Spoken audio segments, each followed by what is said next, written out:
thank y'all for tuning the video today. Today we have the Duromax 16000. This is one of the largest inverters on the market. This is the dual fuel. They do have a tri-fuel if you're interested in that. I don't have natural gas. I'm gonna run gas and propane.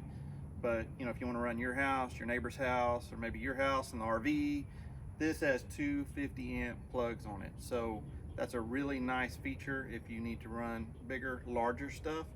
And this generator is pretty portable. It comes in at a little over 300 pounds. And some of the other features on this one is, if you look down here on the control center, we're going to do the open box here in just a minute, but it has a place for your auto transfer switch for automatic starting if you have it wired in. The generator is also remote start, has a lot of good features on it. So let's get this box open and get some oil and get some gas in it, and let's get this thing fired up and check it out. Okay, so if you watched my video on the 11,000, we opened it up right in the top. It's probably going to have our user manual.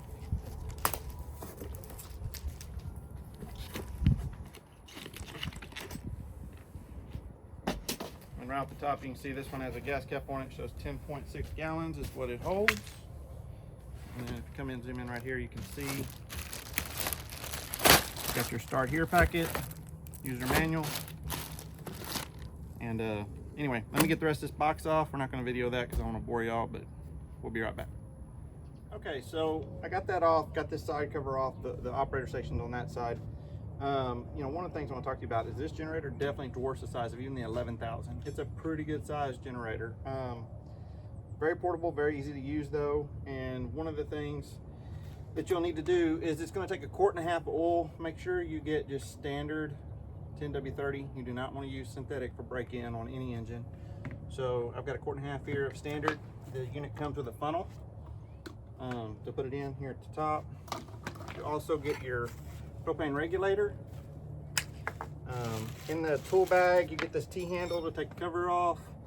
And then you got your remotes for remote start, a couple plug receptacles, your trickle charger, and spark plug wrench inside here.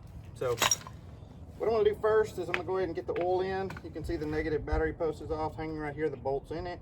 So just gotta get that attached, get the oil in it, and we need to pump some gas in it, and then we can get this thing fired up. So let me work on all that. We'll be right back.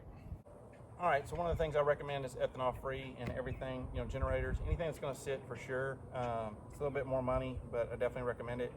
And then y'all seen my video on this TerraFlex pump. This thing is amazing. It takes 2D batteries, and it actually has a spout with a handle for control.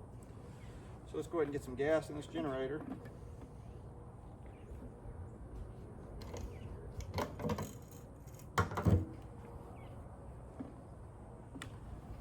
One of the things that I noticed that I didn't really know when I ordered it was it does have a set of handles on both sides, which is really nice, especially for a generator set this big. But as far as the portability of it goes, I mean, you can definitely lift it around.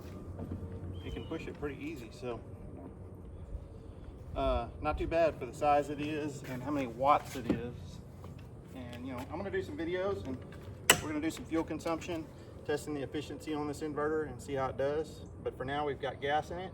We've got oil in it, and we're going to fire this thing up. Okay, so let's just look at the panel real quick. This is what I was talking about, the ATS, the transfer switch controller. That's really nice if you're going to run an ATS. We're going to turn all the breakers off for now.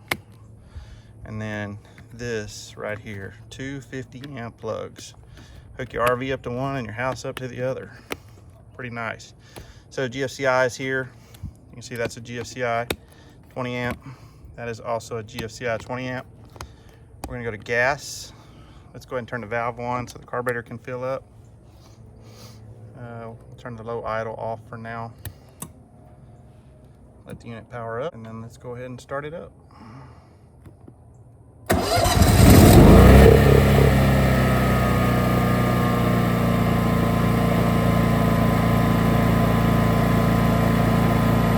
Really pretty quiet unit for as big as it is. So we'll let it run here for a little bit, and then we'll put a small load on it and let it warm up. All right, so we got a nice light load here. We got a, you know, probably a 1500 watt space heater. The fan's gonna pull probably 150, 200 watts. So I'm standing, you know, maybe 10, 15 feet away from it and being able to have this conversation. So it's a pretty quiet inverter for a 16,000 watt. Of course, we're sitting 2,500 watt load. We're gonna go ahead and throw more load on here in a minute, but I'm just letting that fan and that space heater run right now. It's got about 2,000 watts on it. So let me get some more stuff plugged in. All right, y'all, so we're gonna walk in the camper real quick and we're gonna go ahead and plug this thing in. We've got it plugged in outside. And then you can see right here, we don't have any load on it. And my lithiums are at like 65%. Let me put the camera around. So when I flip this to on, it's gonna allow power to come through and we can actually monitor what we're doing here. So we're gonna do charger only. So it's gonna use power to charge the batteries. And it's gonna allow power to my camper. You can hear everything coming on. I heard it ramp up a little bit outside. We still have the space heater plugged in and we have the camper plugged in. We're pulling 1530. So let's go ahead and turn one air conditioner on.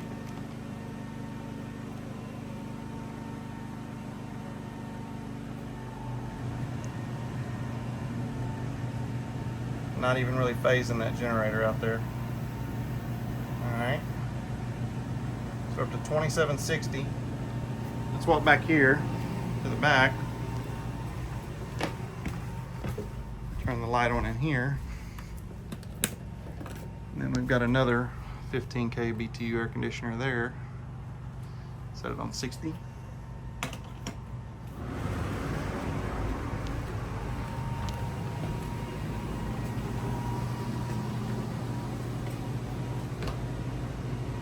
Well, that put us at almost 4,000 watts.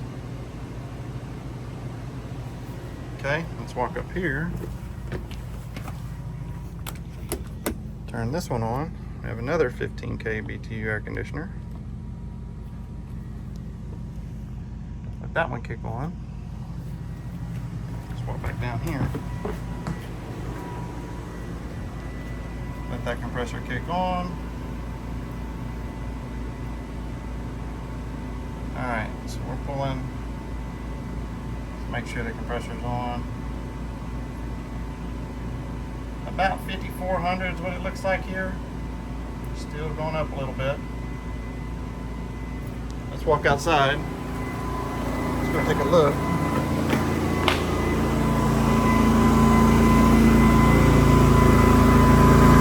Still running the space heater, running the fan. Got all those air conditioners running. We're almost 7,300 watts.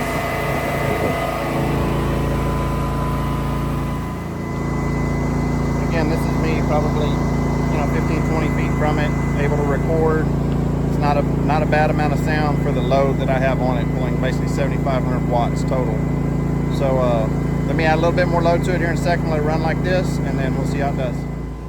Okay, so this is a temporary test. I usually don't run the fireplace and everything in here, but just kind of want to max out what the camper does. We're showing 7,600 out here.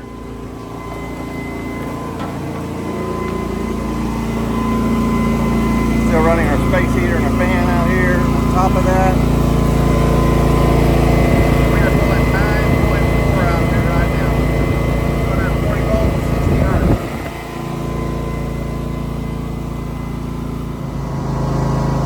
Okay, so I got the machine pulling 6,500 watts. I hooked the propane tank up and switched to propane. Didn't miss a beat. So we're sitting here running on propane right now. 6,500 watts, no problem. Let it run just a little bit longer and then we're going to wrap this video up, kind of tell you the difference between the 11,000 and the 16,000 if you're on the fence about which one to buy. Got both of them, so I'll tell you a little difference between them. Alright, so I'm going to talk to y'all a little bit about the difference between the 16,000 and the 11,000. So I have both of them. I've ran them both, and I will say the 11,000 is definitely a little bit quieter inverter. It's a little bit smaller motor, so it's not quite as much muffler noise on the muffler end of the generator, okay? This is the 16,000. It's a lot bigger, makes a little bit more noise, and so you've got to really weigh what you need. If you're going to sit there and run that 11,000 at 7,500 or 8,000 watts or more than that continuous, you might consider going to this generator. Of course, there are different price points on both of them, but the 16,000 is going to cover pretty much everything you need to cover, and having the 250 amp receptacles, you want to plug your RV in or you want to plug your house in, you can do that. You can't join those two to the same breaker box, but you can have one 50 amp receptacle tied to your house, and you can split If you've got two different sets of power, then you can, you know, add that on. But just kind of wanted to cover that. You know, I feel like this 16 for me is what I want, because I really want it for home backup more than anything. And having that much power on propane, you know, you basically get 12,350 watts on propane, where the D rate on the 11 is a little less than that. And my house is about 7,500 watts, depending on how hard the ACs or the heat pumps are running. So for me, the 16,000 is a win for around the house. Now, of course, it is a little less portable. It weighs more, and it's probably 30% larger than the 11,000. So if you're looking for one that you're going to take, you know, camping, or you're going to be a little more portable, that 11,000 is definitely a little easier to move around, and it's a lot smaller, and it will still run all three air conditioners on a camper if you've got 15,000 BTU air conditioners, you know, if that's what you're looking for. So anyway, just got to make your decision on that. But if the video helped you any, please hit that like and subscribe. And we're going to do some load test on this and compare it to like the Kubota diesel, and then look at the efficiency on it, stuff like that. So you want to stay tuned, please hit that like and subscribe for sure, so you don't miss any of those videos, and we'll catch you on the next one.